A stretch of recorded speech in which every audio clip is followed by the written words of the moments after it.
अस्सलाम वालेकुम। एक नए व्लॉग में आप सब दोस्तों को खुश आमदीद। दोस्त पूछते हैं कि जी ई सोल क्या है। ESOL ई सोल क्या चीज़ है। कोई स्टडी वीज़ा है या कोई वर्क वीज़ा है, क्या चीज़ है कि यूके जाने के लिए ये ज़्यादातर लोग जो है ना ई सोल के ज़रिए यूके जाने की कोशिश कर रहे हैं।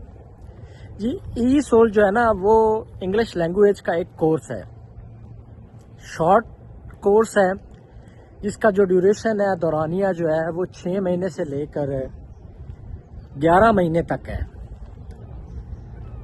ये किस तरह अप्लाई करना होता है, क्या क्या चीज़ें रिक्वायर्ड होती हैं, कौन अप्लाई कर सकता है, एज लिमिट क्या है, डिग्री कौन सी आपके पास होनी चाहिए कि आप उसकी बेस के ऊपर आप अप्लाई कर सकते हैं ई सोल, और इसकी फ़ीस कितनी होती है और आपके बैंक अकाउंट में कितने पैसे होने चाहिए। ये सब चीज़ें जो है ना हम इस व्लॉग में डिस्कस करेंगे। जैसा कि मैं आपको जैसा कि मैं आपको पहले बता चुका हूँ कि ई सोल जो है ना वो इंग्लिश लैंग्वेज का एक शॉर्ट कोर्स होता है। यूके के अंदर मुख्तलिफ यूनिवर्सिटीज़ और कॉलेजेस ये ऑफ़र करते होते हैं। तो इसकी जो मैक्सिमम फ़ीस होती है ना, आप कर लें, वो 400 पाउंड तक होती है। अब 400 पाउंड पाकिस्तानी करेंसी में तकरीबन आप कर लें, ज़्यादा नहीं तो 2 लाख रुपया आपका जो है ना वो 400 पाउंड का आपका वो फ़ीस होती है। अगर आपका जो कोर्स है ना वो 11 महीने का है, 10 महीने का है। ये 11 महीने से ज़्यादा नहीं होता और 6 महीने से कम नहीं होता। यूके के अंदर मुख्तलिफ यूनिवर्सिटीज़ और जो कॉलेजेस हैं ना ये कोर्स ऑफ़र करते होते हैं। आपने ये देखना होता है, हर यूनिवर्सिटी ये कोर्स ऑफ़र नहीं करती। अब क्या होता है कि इसमें अगर आप देखा जाए कि एज की कोई लिमिट नहीं है इसमें, कि आप 40 साल के हैं फिर भी आप इस कोर्स के लिए अप्लाई कर सकते हैं, आप 20 साल के हैं फिर भी आप इस कोर्स के लिए अप्लाई कर सकते हैं। एज की इस कोर्स में कोई लिमिट नहीं होती। ये आप किसी रिक्रूटमेंट एजेंसी में नहीं जा रहे हैं, कहीं पे पुलिस में भर्ती होने नहीं जा रहे हैं कि आपकी 25 साल से ज़्यादा एज हो गई है तो आपको इस कोर्स में जो है ना वो एडमिशन नहीं मिलेगा। डेफिनेटली आपको ज़रूर मिलेगा। मैंने आपको बता दिया है कि 400 मैक्सिमम इसकी फ़ीस जो होती है ना वो 400 पाउंड होती है।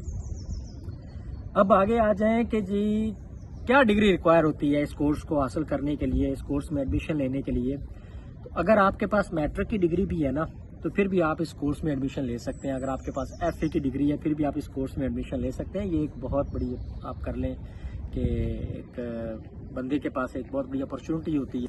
तो इसमें डिग्री की अगर बात की जाए ना, इस कोर्स के लिए किसी स्पेसिफिक डिग्री की ज़रूरत नहीं होती है। आप ये कर लें कि जिसके पास मैट्रिक की भी डिग्री है ना वो भी इस कोर्स में एडमिशन ले सकता है, जिसके पास FA की है, ग्रेजुएशन है, जो भी कुछ है। लेकिन मिनिमम आपके पास जो है ना मैट्रिक की डिग्री होनी चाहिए, मैट्रिक का सर्टिफिकेट होना चाहिए, आपको इस कोर्स में एडमिशन मिल सकता है। आप आसानी से यूके आ सकते हैं। ठीक है, इसमें आपको यूनिवर्सिटीज़ की या कोई किसी से सर्टिफाइड या आप कह लें अटेस्टेड डिग्रीज की कोई ज़रूरत नहीं होती है। आपके पास मिनिमम जो डिग्री होती है, सर्टिफिकेट जो होना चाहिए ना वो मैट्रिक का होना चाहिए। अगर आपके पास मैट्रिक का सर्टिफिकेट है तो आप इस डिग्री में इस कोर्स में आप एडमिशन ले सकते हैं। इसके अलावा देखा जाए तो आपके अकाउंट में जो है ना उतने पैसे कम से कम होने चाहिए जितना इस कोर्स का ड्यूरेशन है। अगर 6 महीने अगर इसका ड्यूरेशन है कोर्स का तो आपके अकाउंट में कम से कम 6,000 पाउंड होने चाहिए। अगर आप 11 महीने का कोर्स है तो 11,000 पाउंड होना चाहिए। मैक्सिमम मैं आपको बता रहा हूँ 1-8,000 आगे पीछे हो सकता है। अगर सपोज के 11 महीने का कोर्स है तो आपके पास कम से कम 10,000 पाउंड आपके अकाउंट में होने चाहिए। 10,000 पाउंड का मतलब है कि पाकिस्तानी करेंसी के हिसाब से आपके अकाउंट में जो बैंक स्टेटमेंट है ना वो आपकी 25 से 30 लाख की बैंक स्टेटमेंट आपके पास होनी चाहिए। फिर आपको ये कोर्स मिल सकता है, इसमें एडमिशन आपका हो सकता है। अब कोर्स की फीस कम है लेकिन ये इतने पैसे क्यों मांग रहे हैं? ये इतने पैसे इसलिए मांग रहे हैं भाई कि क्योंकि आप जब यूके के अंदर आते हैं ना तो फिर आपको यहाँ पे रहना होता है। आपको यहाँ के बिजली के बिल आप कर लें, आपको गैस का बिल कर लें, काउंसिल टैक्स कर लें, आपको रेंट कर लें, ये सारी चीज़ें आपको देनी होती हैं। यहाँ पे अकोमोडेशन जो मिलती है वो महंगी होती है। तो जो कमो बेश एक बंदा अगर रहने के लिए आए ना तो वो शेयरिंग में रह सकता है। अब शेयरिंग में रहेगा तो उसका मैक्सिमम अगर खर्चा देख लें तो वो 200 से 250-300 पाउंड होता है उसका रहने का खर्चा। 300 पाउंड इधर लग जाता है 200 पाउंड 250 पाउंड उसका एक महीने का खर्चा हो जाता है। ये 500-550 पाउंड जो है ना उसके रहने का खर्चा, ये सारा कुछ हो गया है।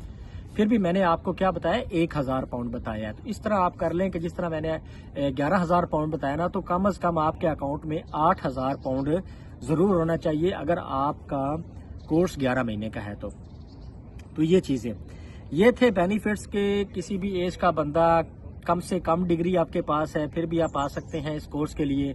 और इसके लिए किसी आपको आइट्स वगैरह की भी ज़रूरत नहीं होती है इस कोर्स को कैरी करने के लिए, क्योंकि आप लैंग्वेज का कोर्स करने जा रहे हैं, इंग्लिश का कोर्स करने जा रहे हैं। तो जब आपको इंग्लिश आती नहीं है तो डेफिनेटली आप आइट्स किस तरह क्लियर करेंगे, तो इसमें आइट्स वगैरह या टॉफल हो गया या आपके एवरेज का कोर्स ऑक्सफोर्ड वगैरह, ये चीज़ें जो होती है ना, ये इस चीज़ की ज़रूरत बिल्कुल नहीं होती है।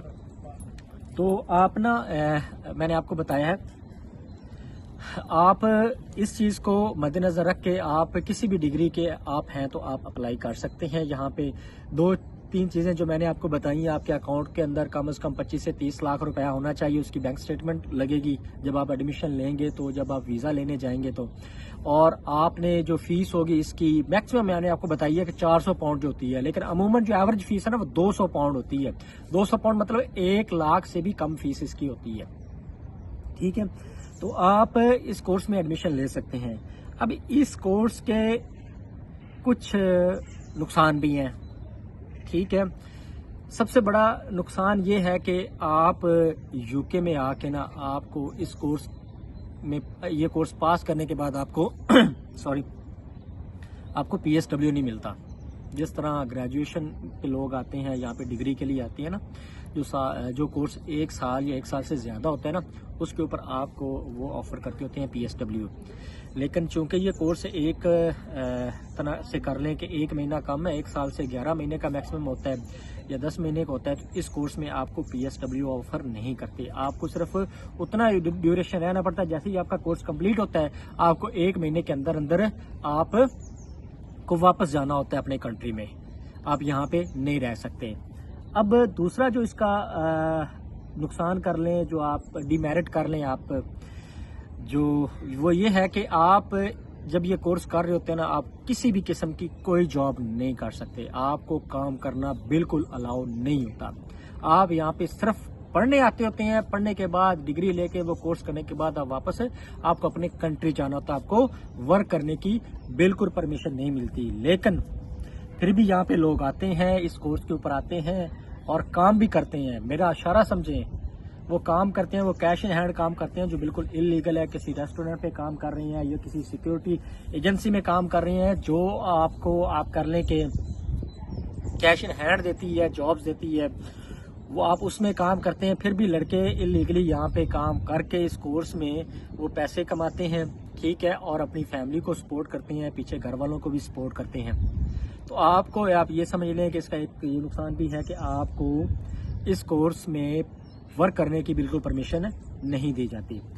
और बाकी जो है ना, इस कोर्स की अगर देखा जाए कि वीज़ा परसेंटेज कितने % आपको वीज़ा मिल सकता है, कितने % नहीं मिल सकता, तो मैं आपको बताता चलूँ कि इस कोर्स में आपको वीज़ा मिलने के 50-50 चांसेस होते हैं, 50% चांसेस होती हैं।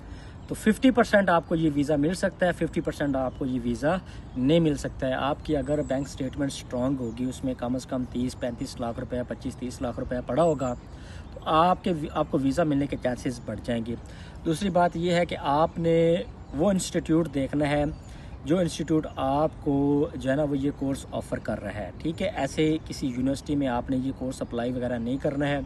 आप ये कोर्स ख़ुद भी अप्लाई कर सकते हैं, किसी कंसल्टेंट के पास जाने की ज़रूरत नहीं है। वो आपसे ऐसे 40-50 हज़ार रुपया, 70 हज़ार रुपया ले लेगा और बाद में आपको हो सकता है कोर्स भी ना मिले, तो वो आपकी रकम जो है ना वो ज़ाया हो जाएगी। तो मैंने आपको बता दिया है कि ये इसके डीमेरिट्स हैं कुछ। अब आखिर पे बात जो मैं आपको करने जा रहा हूँ वो ये है कि आप ये कोर्स लेके ना, आप यहाँ से यूरोप के किसी कंट्री में भी मूव कर सकते हैं। कैसे? कि आपने ये कोर्स ले लिया है, आप यहाँ पे स्टडी पे हैं, तो आप अप्लाई करते हैं यूरोप के किसी कंट्री का वीज़ा। आपके अकाउंट में पैसे भी पड़े होते हैं, ईच एंड एवरीथिंग होती है। आप आएँ ये कोर्स लेके, आप यहाँ से किसी यूरोप के किसी कंट्री में मूव कर जाएं। यहाँ से विज़िट वीज़ा पे आप मूव कर सकते हैं। वहाँ पे जाके वहाँ की किसी यूनिवर्सिटी में आप कोई कोर्स अप्लाई कर सकते हैं। वहाँ पे उस यूनिवर्सिटी में आप एडमिशन ले सकते हैं इस कोर्स की बेस पे। सपोज़ कि आप इटली निकल जाएं, वहाँ पे आपको जो स्टडी है वो फ्री है। वहाँ पे आपको आप ये कर लें, अकोमोडेशन फ्री है, आपको खाना वगैरह ईच एंड एवरीथिंग आपको फ्री मिलता है। तो आप इस कोर्स की बेस पे इटली वगैरह या स्पेन आप कर लें, या यूरोप के किसी कंट्री में आप मूव कर सकते हैं।